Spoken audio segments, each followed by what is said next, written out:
At the very moment that the stars of Hollywood's golden age were beginning to emerge, a young Tony Curtis made his debut and immediately won the affection of a great number of people with his beautiful appearance and blue eyes.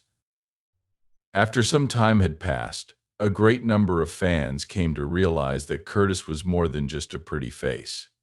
In the end, his career lasted for a lengthy 60 years, which allowed him to enter the club of people who have been in more than 100 films. He was a superb actor. In the eyes of many fans, Curtis was practically the sweetheart who developed into an icon, although the majority of his devoted supporters were generally unaware of this fact.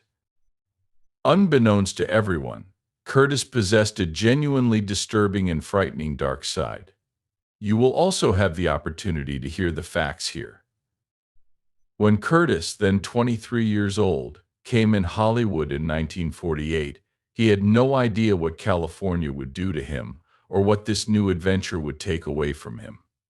You can probably connect to him since he had no concept what that new journey would take away from him. However, he was aware, just like a great number of other people, that he needed to get away from the dreadful life he was born into and the poverty that he was living. To put it another way, Curtis was the son of Jewish immigrants who had fled Hungary. Despite the fact that they were poor tailors who could only communicate in Hungarian, his parents resided in the back of the business after each long day of labor. A later diagnosis of schizophrenia was made for Curtis's mother, in addition to the issues that came up inside the family.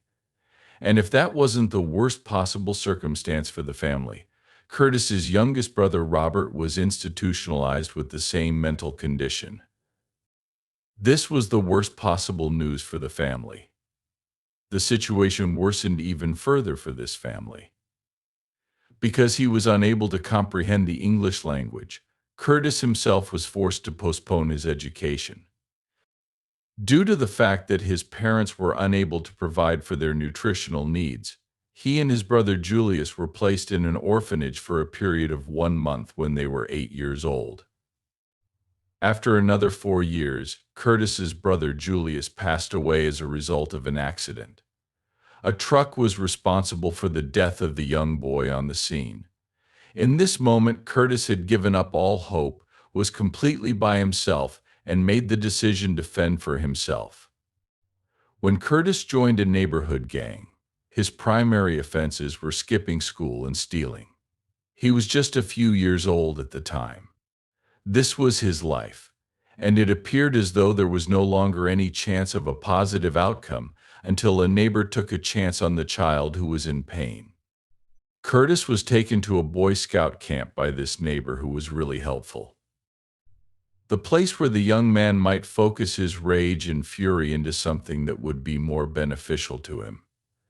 To our great relief, this relocation and the subsequent change in surroundings did miracles.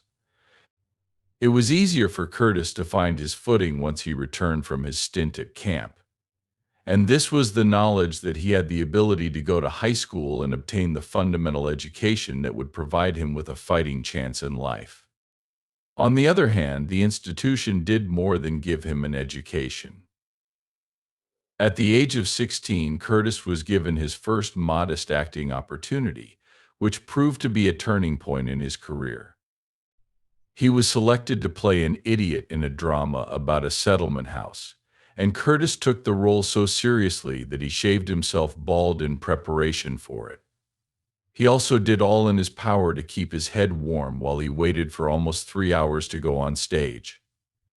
The level of dedication he had to acting was that high. The stage was able to get its claws into him as a result of it, which was more than acceptable. However, Curtis joined the Navy and served in World War II on a submarine. This occurred before he had the chance to pursue a career of his own. Following the conclusion of the war, he was released from the service with distinction. The first thing he joyfully returned to was acting, as you probably had guessed. Curtis's only hope was to seek a profession in acting, but he had no idea how to get started in beginning his career in the field. In an effort to establish himself in the industry, he followed a comedian whom he had met while serving in the Navy and performed all of the tasks that the comedian required of him, to the point where Curtis nearly became his maid. All of this was done in the hope that this comic, who was merely related to Hollywood, would teach him a little bit about acting and maybe, just maybe, connect him to the appropriate people. The classes on acting were a complete failure. The comedian was also quoted as saying that Curtis was absolutely useless as an actor, according to other reports. Having failed with the handmade courses, Curtis decided to enroll in acting classes at the New School for Social Research in New York City. At the same time, some of his former classmates from high school were also beginning their own acting workshops. Joyce Selznick, a well-known talent agent, casting director, and niece of film producer David O. Selznick was the one who made the discovery of Curtis when he was attending college to study acting. Despite the fact that she had faith in him, she nonetheless, possibly due to the fact that even the college from which he had graduated did not think he was qualified, Curtis did not have faith that he would be successful in the entertainment industry with Hollywood. As Curtis put it, "I was 1,000,000 to 1 shot. The least likely to succeed." He was under the impression that he was not good enough. The position I held on the totem pole was not low. Under the totem pole, in a sewer, and chained to a sack was where I found myself. Even more interestingly, he stated that at first he was only interested in girls and money. However, even as he was saying this, it was immediately apparent that Curtis's greatest concern was the prospect of having to go back to the Bronx as a failure and being forced to return to the poverty that had broken his family apart.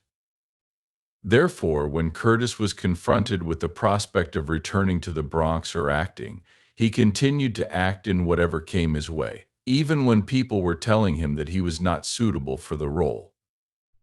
In order to fulfill his obligations, he was compelled to do parts that required him to stand behind the backdrop on stage, pull ropes, or eventually take the stage himself. He would act out parts in which he would speak languages that he was not fluent in. It was preferable to going back to his house, in his opinion. In the event that he was unable to obtain employment, he went to 20th Century Fox and submitted his application for the role of Tarzan. After taking a quick look at his height, those individuals advised him to increase his height by 8 inches before he returned. What a barbaric approach. Eventually, Curtis was able to secure another acting job with an off-Broadway group, where he performed some of the works of George Bernard Shaw.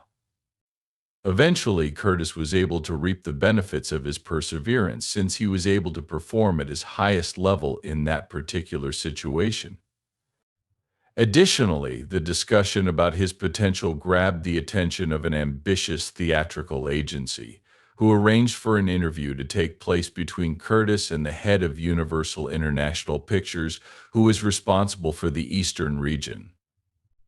The fact that Curtis was able to secure his first stock contract with a movie company is evidence that the meeting was quite successful. In addition, before anyone could blink, Curtis was presented with a suit and a ticket to Hollywood in no uncertain terms. It came as a huge surprise to him when he had the opportunity to meet Jack Warner on the plane to California. While it may not have been of any use to him at the time, looking back, some people believe that it was a sign that Curtis was destined for success throughout his life. On the other hand, in order for Curtis to achieve greatness, he had to sacrifice a portion of himself, such as his name. In spite of the fact that he was born Bernard Schwartz, which is a strong indication of his Jewish heritage, Curtis had to contend with the challenges of not having a name that sounded American and was simple to recall. As he approached the beginning of a significant career in Hollywood, he was forced to give go of his birth name, which was one of the things he had to let go of. After being informed by the director of his first film about the decision to change his name, Curtis made the decision to go with the name Anthony Adverse. However, this was promptly brought to his attention by the director, who informed him that there was already someone in the profession who was renowned by that name. Curtis was forced to make a concession over Anthony Curtis. In the beginning of his existence in Hollywood, he was known as Anthony Curtis, and his apartment contained only one mattress. Every day he ate nothing but milk and pie for his meal. What options did he have? It was not just his financial situation that was a problem for him. He was only making a meager $43 per week. Because of his naivety, Curtis allowed himself to be exploited and mistreated, which was not an indication that he was being foolish or stupid. He simply had an attitude that he was willing to learn as much as he could because a part of him was constantly reminding him that he was not good enough. At the very least, from your point of view, he was not difficult to look at. As a result of this, Curtis would tell you that in my hometown, being attractive was like getting a passport out of a garbage can.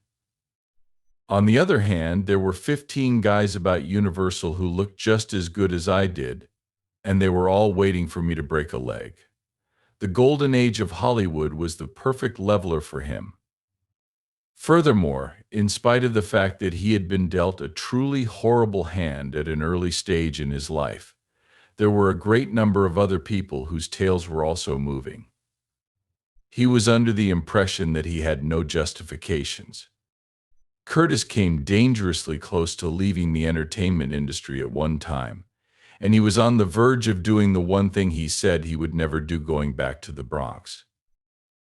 When he was waiting for the first train to arrive in the eastbound direction at Union Station, one of the press agents from the studio came across him and spent some time trying to persuade Curtis that he should not give up on his hopes and dreams. Curtis would be really thankful for this particular instance, which is one of those moments.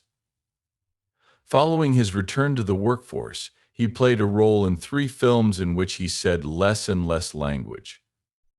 However, something else was taking place. More letters were being sent to Curtis than were being sent to the actors in those films.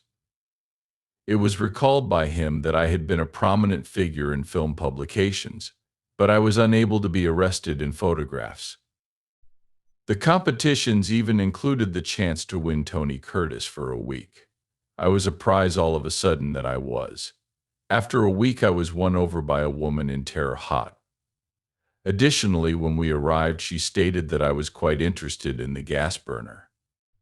Eventually, all of these things paid off, as his 5th picture became a huge success. When the cast of the film arrived on stage for the parade, they were greeted with polite applause. This occurred during the premiere of the film. When Curtis, who had been the very last person to take the stage, appeared, the atmosphere underwent a transformation. The majority of the audience consisted of young women who were avid readers of cinema magazines. These women had become accustomed to seeing Curtis on glossy paper, and they couldn't believe their good fortune when they finally got to see him in person. In addition, they made their enthusiasm known by stomping vigorously and shouting as loudly as they physically could. They came dangerously close to turning the entire meet and greet into a mob. According to Curtis, it was identical to entering a furnace that was already open. The studio and the cast were taken aback by the news. And who could possibly hold them responsible? Curtis was essentially a nobody in the world. To say nothing of establishing a fan base, he had hardly received any screen time that could be considered reasonable. Because he was not making money through acting, the studio decided to put him to use by having him appear in the magazine. This was the studio's way of putting him to some use and making some money. Nevertheless, here he was on the verge of being surrounded by fans. The production company soon recovered from their state of shock and began the process of locating a show for Curtis in which he would be the main attraction. Moreover, they did so as quickly as they could. A film called The Prince, Who Was a Thief, served as the ideal venue for them to commence their career. Curtis was displayed in all of his macho beauty in this piece. And it wasn't a plot that was too complicated to create confusion among the fans that they were developing it for. Instantaneously, Curtis was provided with his very own private dressing room. It had cost approximately $200,000 to produce his picture. And as a result of his widespread fame, it brought in almost $2 million. The studio could not believe their good fortune in discovering the source of money that they had been oblivious to for such a significant amount of time prior to being discovered. In addition, as soon as they seen the influx of riches, they hurriedly began production on the sequel to Curtis's picture. In addition, this turned out to be quite effective from a business perspective. Almost immediately, it became abundantly evident that people simply adore watching Curtis on film.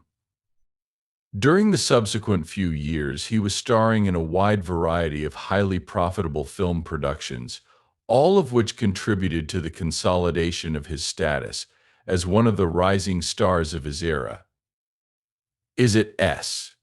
The next level that Curtis found himself at was him sitting with Hollywood's all-powerful talent agency, which is why we use the term rising star, a corporation that specializes in music.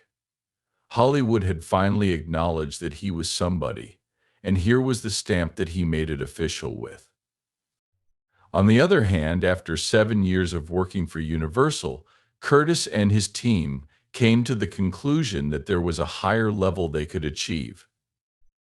In Hollywood, actors such as Burt Lancaster, Kirk Douglas, and James Dean were considered to be the most influential and popular figures, and Curtis's team believed that he had the potential to be in the same company as those individuals. A start was made by the group. They were seeking for films in which these large males could star while still being able to accommodate Curtis, and their long hours of labor paid off. Curtis enjoyed the best roles in a variety of films with the big guys over the course of the subsequent several years, during which he starred alongside them. According to him, the strain that I was under was taken on by the major movie stars. My roles were among the best. Despite the fact that the guys were aware of it, they did not care because it provided them with an opportunity to unwind and save their funds, because they were aware that the children enjoyed me. Because of the success of this innovative plan, Curtis was able to land his own major motion picture. Additionally, he was nominated for an Academy Award for his portrayal in the film The Defiant Ones. In the same year, he had collaborated with Marilyn Monroe, who was at the time one of the most famous celebrities in the world, to create the film Some Like It Hot. The film itself was a huge financial success, both critically and financially. To be honest, what did you anticipate? When Curtis starred in Operation Petticoat, a picture that permitted him to return to the Navy not just as a veteran but also as a well-known movie star, his career reached its pinnacle. This was the moment that he achieved the highest point of his career. Curtis has appeared in a wide variety of films, comedies, dramas, military films, etc.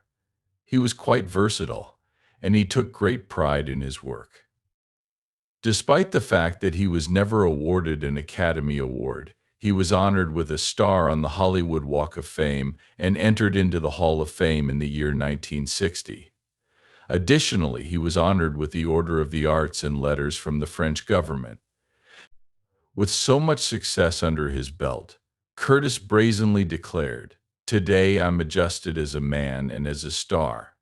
But in a way I am still doing what I did when I was 7 or 8 years old, which was looking in the gutter for money." However, it is no longer the gutter, nor is it money at this point. Simply said, it is looking. It is not a mistake if you had a sense of melancholy. When you read those words, you will quickly comprehend the reason for that feeling. Janet Leigh, an actress, became the object of Curtis's affection as he rose to more fame. This occurred during the early stages of his celebrity, which he had achieved as a result of the fact that girls admired him. As a result of the studio's understanding of the dynamics of the movie business at the time, they were aware that Curtis's romantic involvement with any type of woman would effectively put an end to his blossoming career.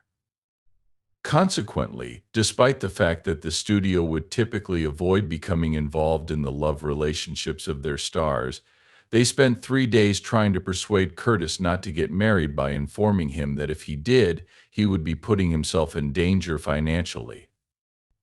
As soon as it failed to work, they threatened to send him back to the Bronx, which would put an end to his quickly developing career. On the other hand, Curtis was completely over heels in love with Leigh, and as a result, he and Leigh disobeyed the studio chiefs by eloping and being married in Greenwich, Connecticut, before a local judge. To be sure. Despite the fact that the studio had anticipated that marriage would be detrimental to Curtis's career, the fact that he excelled in leaping after settling down was really beneficial to his profession. Each of the couple's children, Kelly and Jamie Lee, were born to them. Nevertheless, Curtis and Leigh divorced 10 years after they had been married. Although there were rumors that Curtis had cheated on Christine Kaufmann, a German actress who was just 17 years old, at the time of their divorce, he said that the reason for their divorce was something else. His words were that for a period of time we were Hollywood's golden couple. In addition to being incredibly committed and devoted to Janet, I was also quite skilled in my field. Nevertheless, she noticed that the golden hue in her eyes began to fade. It dawned on me that no matter who I was, Janet did not find me to be sufficient. This caused me a great deal of pain and broke my heart. After Curtis married Kaufmann, who is now 18 years old, just a little over a year after his divorce, those who would have adopted his position after he made this statement were forced to rethink their position. After another 4 years, he and Kaufmann finalized their divorce. Around this time, Curtis's career had taken a plunge, and he began to associate with D-heads and A-holes as his only companions.